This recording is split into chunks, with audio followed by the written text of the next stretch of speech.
machine, and he said it was a bit older, probably a bit in the beginning, but still day one, so before that. Thank you very much first of all, I'd like to thank the organizing committee for inviting me, and actually it was against many odds to come from the insist to be here today. I'm honored also to be among our mentors, and particularly Professor Muhammad Abdul Wahab, Professor Muhammad Abdul Wahab, Professor Hussein Abdul Wahab, and also Professor Rahman. I'd like also to welcome our colleague Dr. Aida Shirvini or Aida Afghani to be here. In the first session, we actually listened to two symphonies, and I have never heard a butcher perform a symphony. So bear with me, I'm going to make some historic consideration on the road that took us to molecular imaging, defining molecular imaging, and just to introduce you to some of the applications of molecular imaging. So earlier on, when we talk about project imaging, it started by the discovery of X-ray in 1855, followed by the use of barium and then fluoroscopy. More recently, ultrasound was developed, followed by the CT scan in the early 70s, which caused a revolution in medical imaging. And at the same time, actually, MRI was being developed till it was approved in the 80s by FDA, and further developments happened later on. Functional imaging, on the other hand, started by the discovery of radioactivity by Becquerel in 1896, and then radium by Curie after that. And the imaging application of this functional or physiologic imaging started by using gamma probes with or without imaging, and in imaging it just was only on a graph paper reading the different levels of activity, followed by the development of a rectilinear scanner. And this was followed by the innovation of Anger gamma camera. Of course, we started with a single head and multi-headed gamma camera, and the gamma camera actually provided a lot of improvements compared to the linear scanner. Then the concept of tomographic cuts using the morphologic imaging started and developed, and the example verifying a finding that could not be seen on planar imaging. Then later on, actually, the quality of imaging improved. Then later came the functional MRI, and actually this depends on the concentration of oxygenated and versus deoxygenated hemoglobin that can be seen by MRI. And this is a kind of functional imaging using the MRI that is part now of the functional imaging. Later came the MR spectroscopy imaging that is different from the functional MR that I talked about, and it depends on the quantitative measures of certain compounds seen on normal as well as in pathologic conditions. You heard this morning choline many times, and this is one of the materials that could give different spectrum, and it can be visualized by imaging, diagnosing several brain disorders as well as tumors in the brain and other sites such as the breast and prostate. Certain developments also have been done related to ultrasonography. And now also ultrasonography is contributing to the functional imaging rather than being only the morphologic modality. And these are examples of these recent developments that led to adding abilities to assess new vascularity of the tumor following the effects of therapy also, and also potentially measure oxygen saturation of hemoglobin, which can give an idea about several pathologic conditions. When we talk about PET era, this goes back to the 30s, when, as Dr. Osman mentioned this morning, about the principles of glucose consumption by tumors and so forth, and then the invention of the cyclotron, and in the 50s, one of the first images obtained by this modality was published. Later on, development happened, and actually I was using a Phipps here, and actually this is not correct. Before him, Pierre Bourgossian invented the dedicated PET, actually correct the stroke fact here, and then this was developed later on by several groups to reach the current PET systems of today use. FDG, along with the invention of PET, was developed, and in 1976, one of the first group announced the use of FDG was the University of Pennsylvania. And you can see one of the first images with dedicated PET and how poor is the quality of imaging compared to what we see now. And all of this happened over about 25 years. And I want to stop here to say that these are very quick inventions, and the inventions are not restricted to some countries. And I think the key is the motivation. And I think next year we can talk about this subject, which is very important for us. Here is after the invention of all of these modalities came the era of image fusion or image registration. Here is the CT SPECT study, and this is CT SPECT showing the functional as well as anatomic features of the disease process.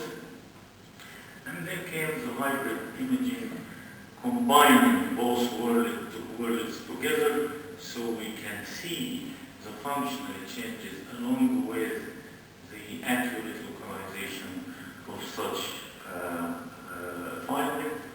And there is an example of a SPECT-CT using white blood cell in a patient with diabetic foot osteomyelitis, better definitely, and here is another case of thyroid cancer localizing exactly the finding. This was followed by the PET-CT era, which Dr. Usman mentioned that it was the invention of the year in 2000. And then also along with these nuclear medicine modalities as well as the morphologic modalities that we know, it came the optical and the nanotechnology based imaging, which is a big business now in research. And Dr. Muhammad Abdullah mentioned this morning about the electronic microscope. This is very similar. It has the same concept. And imagine even the fluorescent microscope. So you see light coming from cells or subcellular structures. And here you see the same but in vivo. And I like to show you here one of the examples of a breast image based on near-infrared imaging showing a malignant tumor, and actually there are some systems available now that can be used in humans. And some of those systems are expensive, relatively expensive, and some others actually are less than $10,000. So I think we as Nuclear Medicine Group should think also of working in this area, particularly in the developing countries, and comparing it with what we have, and we can develop it also or share in the development of this optical imaging. And here is another scan showing pre-chemotherapy uptake and malignant tumor, then in a follow-up study that showed no change, and then after changing of the chemotherapy, it's showing a good response to that therapy. So very similar concept in this near-infrared imaging. Nanoparticle-based imaging also is coming, and there is one of the recent articles actually last month in the JNM about this subject. And this concept of the basis is to use these nanoparticles that can actually enter the cells, different from the microparticles. So since they enter the cells, it can create some molecular changes, and also it can carry some drugs, and also it can be seen either by magnetic properties of these nanoparticles or light characteristics of these nanoparticles based on its structure. And in both cases, you can detect it using MR or optical imaging, again to diagnose certain disease processes and also therapeutically to deliver certain drugs to treat disease through targeted therapy. So over the years, we were able to see in vivo organs and tissue cells, and now also we see molecules including genes. Now here is a summary slide that combines all the known modalities. The morphologic modalities, namely ultrasound CT, provides definite anatomical details and some physiological information. MR now is again also shared with the new developments of functional MR and MRS or MR spectroscopy, also shares in the metabolic and the molecular imaging or information. Nuclear medicine will provide little anatomy, but will provide the most in physiology, metabolic, and molecular changes, illustration. Optical changes will also, or you can say, optical and nanoparticle-based imaging together can also provide some of the findings based on molecular level to be seen in vivo. Accordingly,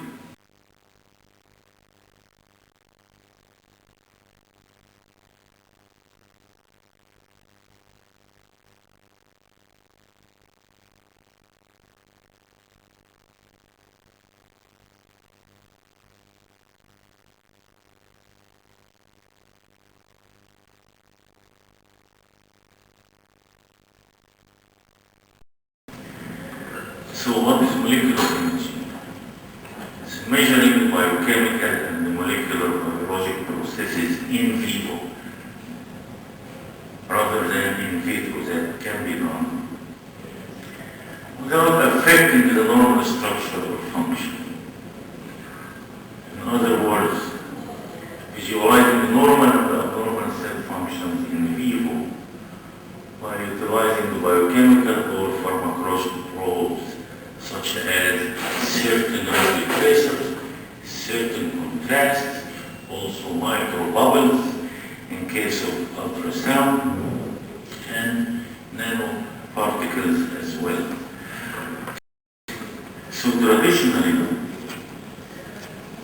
we can have the tissue-based assays for analysis of cell culture, such as the microscope.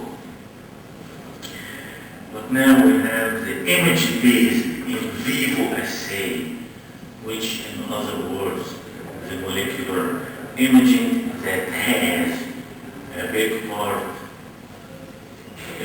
nuclear medicine incorporated in it, and it's not replacing the tissue-based practice, but it's a complementary to it, as Dr. Finn also is mentioned regarding the diagnosis of certain conditions of cancer or in certain situations.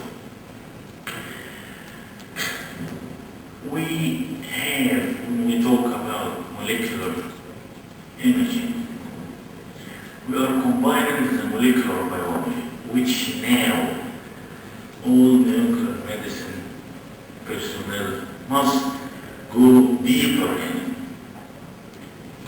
It's a prerequisite to explain findings. It's a prerequisite to modify what we have.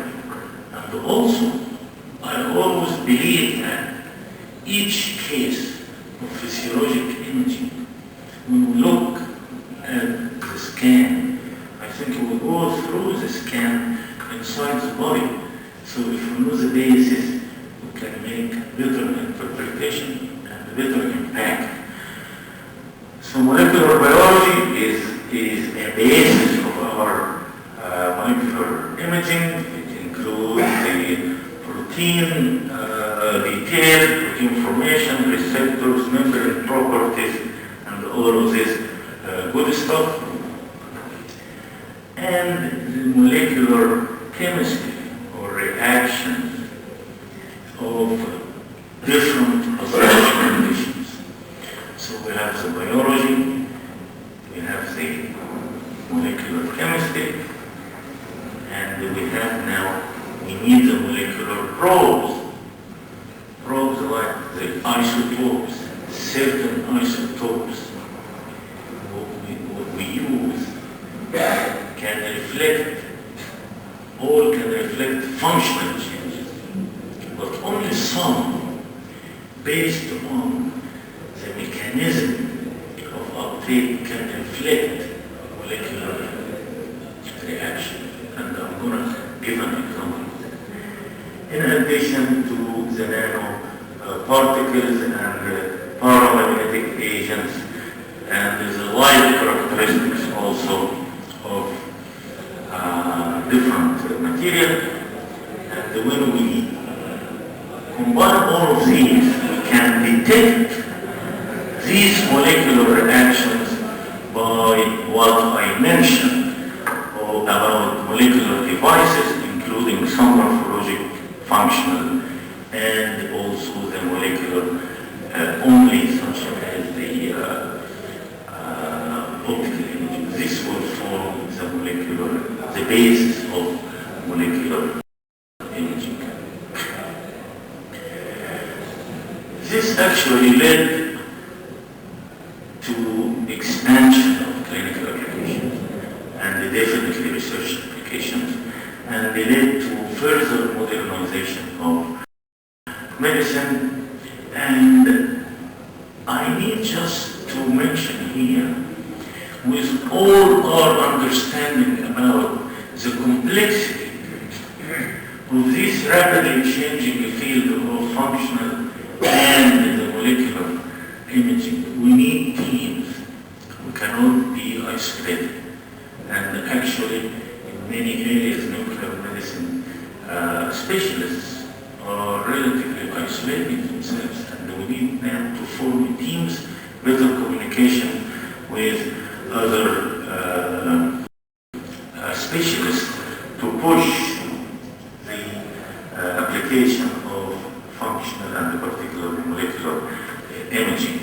Here is an example of a probe or a radioactive or an isotope that is functional as well as molecular. Why? Because it's taken by the cells and it utilizes in manufacturing hormones.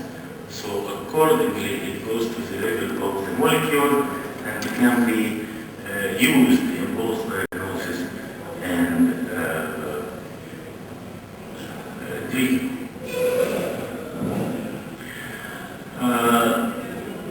Dr. Usman mentioned about the FDG. Here's the FDG, another example, and we know that it's retained in malignant cells.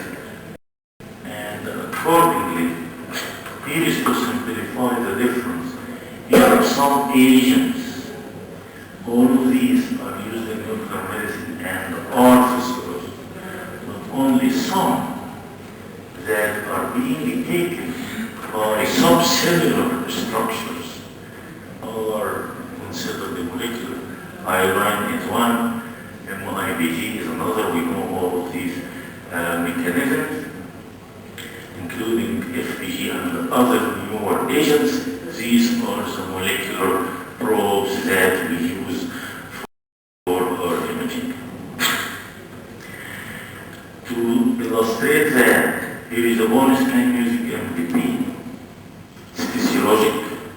It depends on the new bone formation with the formation early on of woven bone that has more surface of hydroxyapatite crystal, taking up more MDP, showing the uptake.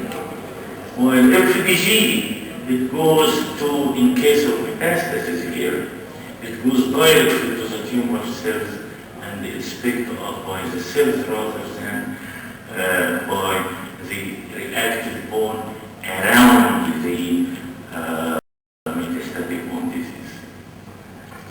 Clinical applications, we know that the oncology is the most important, myocardial viability, neurologic diseases, inflammation, and therapeutic applications. There is a long list of tumors that you know about.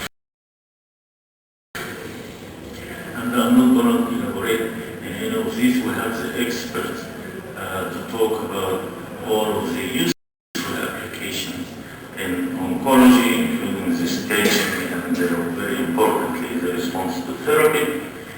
We are the gold standard of myocardial viability, as well as in the detection of many neuropsychiatric disorders that cannot be seen at all by the morphologic modalities in many of these conditions.